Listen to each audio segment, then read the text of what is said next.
السلام عليكم، ازيكم عاملين ايه؟ يا رب تكونوا بخير وكويسين. النهارده ان شاء الله هنشتغل ايس كاب مواليد. الخيط اللي انا هستخدمه خيط هيمالايا افريداي بيبي لوكس، وهستخدم معاه ابره مقاس 3.5.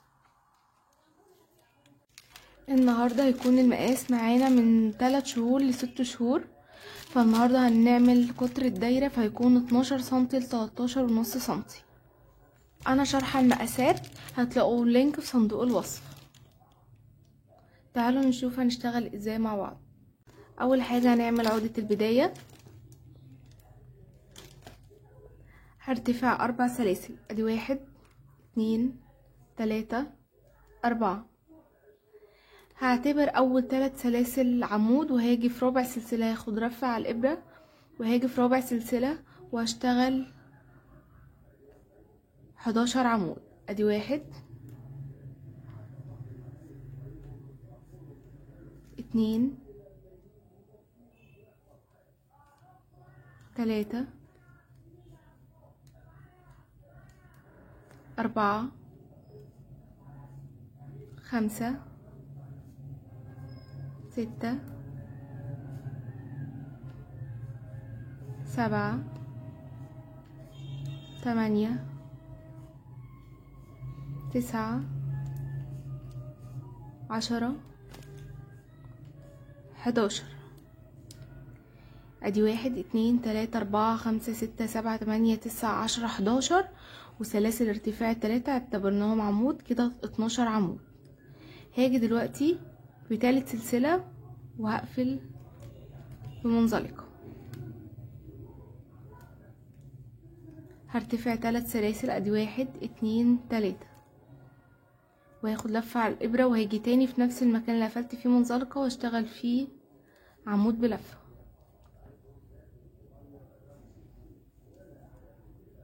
هاخد لفة على الابرة وهاجي عند اول عمود واشتغل 2 عمود بلفة. ادي 1 2، والعمود اللي بعديه هشتغل 2 عمود بلفة،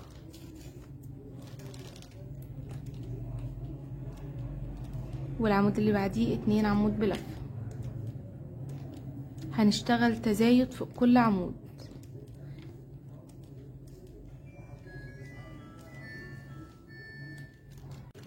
هاجي دلوقتي وقفلت بنفس الطريقة اللي قفلت بيها، وارتفع 3 سلاسل. ادي 1 2 3، وهاخد لفة على الابرة واروح العمود اللي بعديه على طول واشتغل 2 عمود في نفس المكان. ادي 1 2، والعمود اللي بعديه عمود، واللي بعديه تزايد 2 عمود في نفس المكان،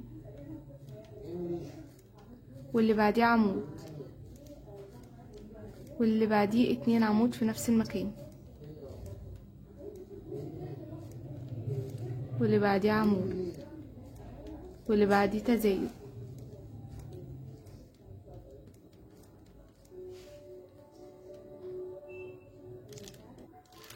الغرزة بتاعتي نهت ب2 عمود بلفة. هاجي دلوقتي واقفل في تالت سلسلة منزلقة، وارتفاع 3 سلاسل، وهاخد لفة على الابرة واروح للعمود اللي بعديه واشتغل عمود 1، واللي بعديه تزايد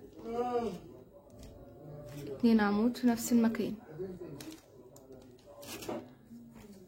واللي بعديه عمود 1، واللي بعديه عمود 1، واللي بعديه تزايد،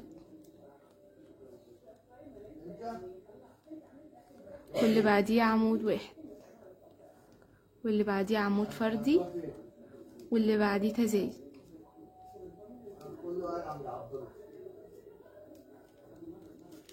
ارتفعنا 3 سلاسل ونعتبرهم عمود. بعد كده اشتغلنا عمود 1، وبعد كده تزايد، عمود عمود تزايد، عمود عمود تزايد.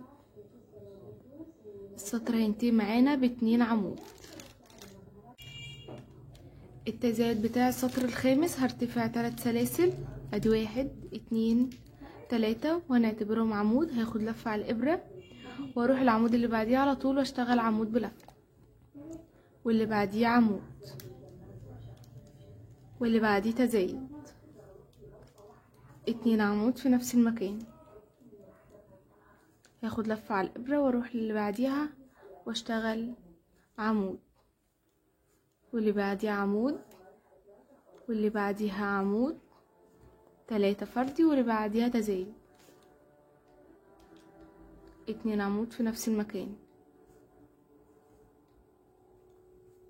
3 فردي. ادي 1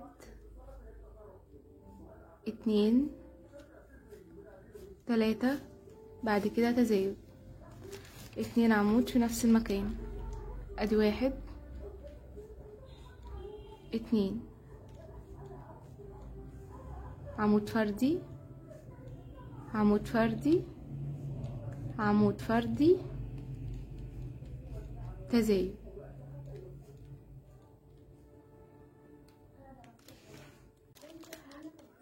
انا هكتفي بالتزايد ده عشان انا كده وصلت للطول اللي انا محتاجاه، اللي هو 12 سنتي ل 13.5 سنتي.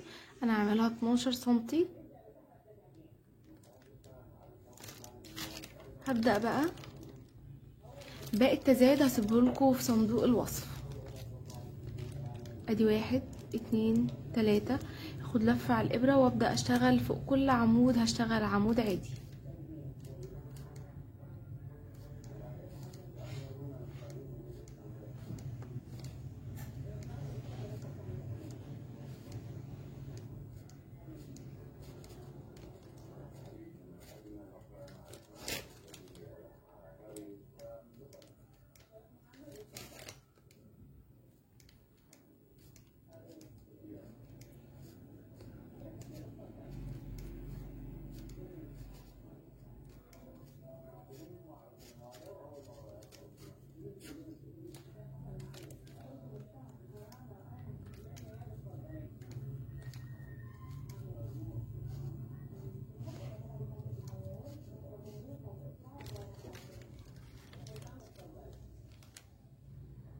وهفضل شغالة بنفس الطريقة رايح جاي لغاية ما اوصل للطول اللي انا محتاجاه. فضلت شغالة رايح جاي لغاية ما وصلت للطول اللي انا محتاجاه، والطول بتاعي بيكون موجود في المقاسات، بيكون من 16 سنتي ل 17 سنتي، فانا خليته 16 سنتي. دلوقتي انا قصيت الخيط. هاجي دلوقتي اسحب طرف الخيط بتاعي وهجيب ابرة تنظيف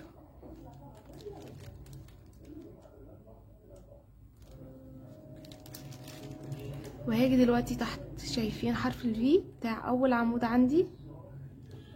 وهسحب الخيط وهرجع للعمود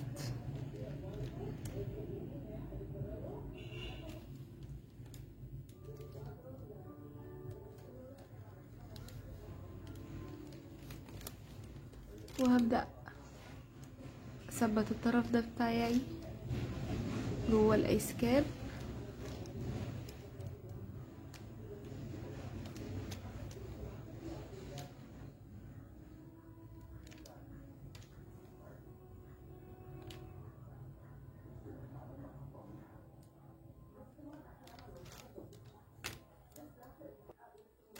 هجيب المقص بتاعي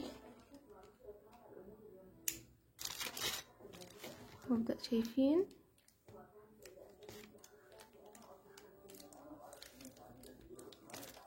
كده الاسكاب بتاعي؟ هجيب اللون الاسمر او اي لون انا هستخدمه وهبدأ اعمل عقدة البداية وهرتفع 4 سلاسل. ادي 1 2 3 4. وهنعتبر اول 3 سلاسل عمود وهاخد لفة على الابرة وهروح لرابع سلسلة واشتغل هنا 12 عمود بلفة. ادي 1 2 3 4 5 6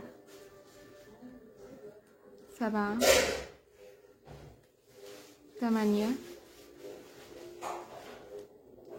9 10 11 12. وهمسك الطرف بتاعي اقفل الدايرة بتاعتي وهبدأ اقص الخيط وهقفل الحلقة بتاعتي.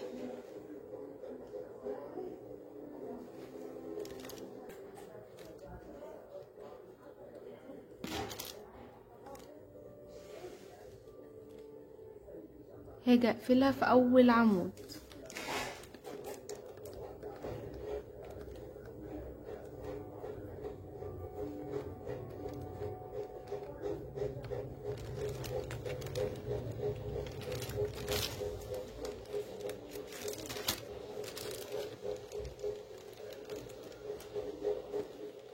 وهرجع عند نفس المكان اللي قفلت فيه وهبدأ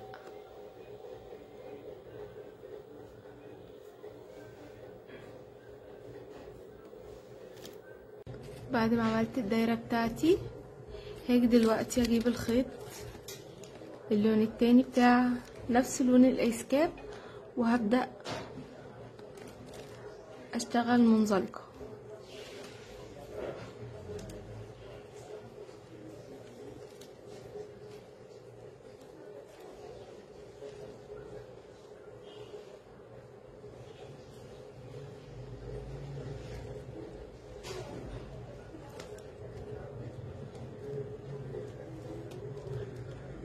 ده شكلها، وهعمل زيها بالظبط بس انا هعمل دايره صغيره سمراء وهبدا اخيطها بنفس الطريقه عشان دي هتكون العين بتاعتي. هنبدا دلوقتي نركب التانية مع بعض. هاجي دلوقتي شايفين انا ببدا من تاني اخر تاني واحده. هاجي دلوقتي ادخل الابره من عند اخر تاني واحده وهجيب الدايره بتاعتي وهاجي في الحلقه الخلفيه بتاعه اللون التاني بتاعي وهبدا ارجع كده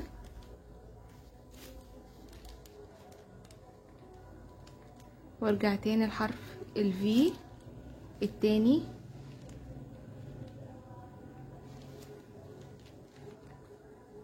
زي ما يكون انا كده بخيط.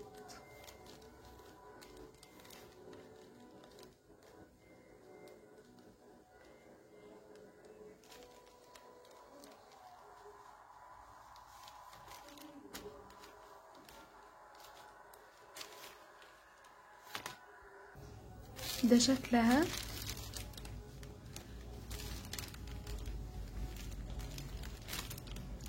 انا هاجي دلوقتي اركب دي هنا وممكن تلزقيها وممكن تخيطيها بنفس الطريقة بس انا بحب انها تتخيط.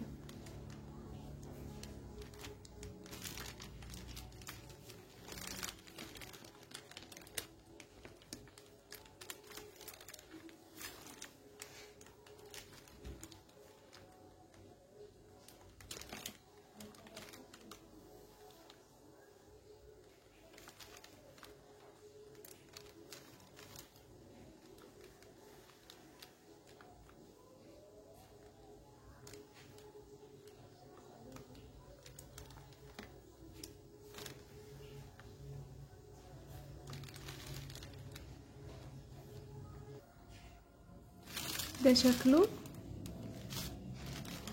شايفين من جوه.